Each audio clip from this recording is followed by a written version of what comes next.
महर्षि सुश्रुत प्राचीन भारत के महान चिकित्सा शास्त्री एवं शल्य चिकित्सक थे। वे आयुर्वेद के महान ग्रंथ सुश्रुत संहिता के प्रणेता है। इनको शल्य चिकित्सा यानी सर्जरी का जनक कहा जाता है। आज से लगभग 2800 साल पहले प्लास्टिक सर्जरी की थी। शल्य चिकित्सा यानी सर्जरी के पितामह और सुश्रुत संहिता के प्रणेता आचार्य सुश्रुत का जन्म 6ठी शताब्दी ईस्वी सन पूर्व में काशी में हुआ था। इन्होंने धन्वंतरि से शिक्षा प्राप्त की। सुश्रुत संहिता की भारतीय चिकित्सा पद्धति में इनका विशेष स्थान प्राप्त है। सुश्रुत संहिता में शल्य चिकित्सा के विभिन्न पद्धति को विस्तार से समझाया गया है। शल्य क्रिया के लिए सुश्रुत 125 तरह के उपकरणों का प्रयोग करते थे। ये उपकरण शल्य क्रिया की जटिलता को देखते हुए खोजे गए थे। इन उपकरणों में विशेष प्रकार के चाकू, सुइयां, चिमटियां आदि है। सुश्रुत ने 300 प्रकार की ऑपरेशन प्रक्रियाओं की खोज की थी। सुश्रुत ने कॉस्मेटिक सर्जरी में विशेष निपुणता हासिल कर ली थी।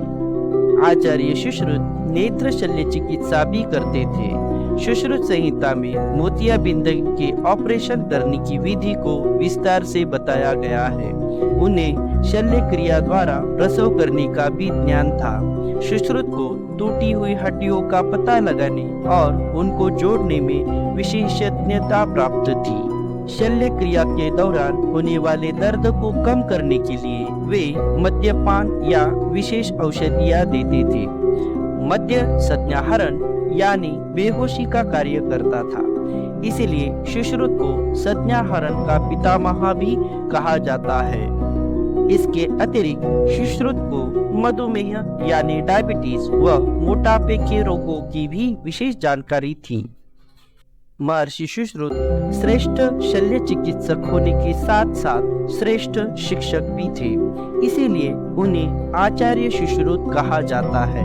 उन्होंने अपने शिष्यों को शल्य चिकित्सा के सिद्धांत बताए और शल्य क्रिया का अभ्यास कराया।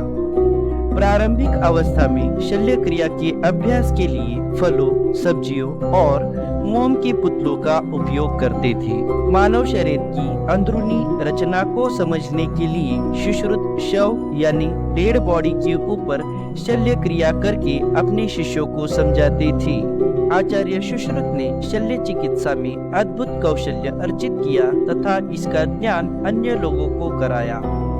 इन्होंने शल्य चिकित्सा के साथ साथ आयुर्वेद के अन्य पक्षों जैसे शरीर संरचना, काया चिकित्सा, बाल रोग, स्त्री रोग, मनोरोग आदि की जानकारी भी दी। पूरे विश्व में आचार्य सुश्रुत को फादर ऑफ सर्जरी कहा जाता है। गर्व है हम भारतीय हैं।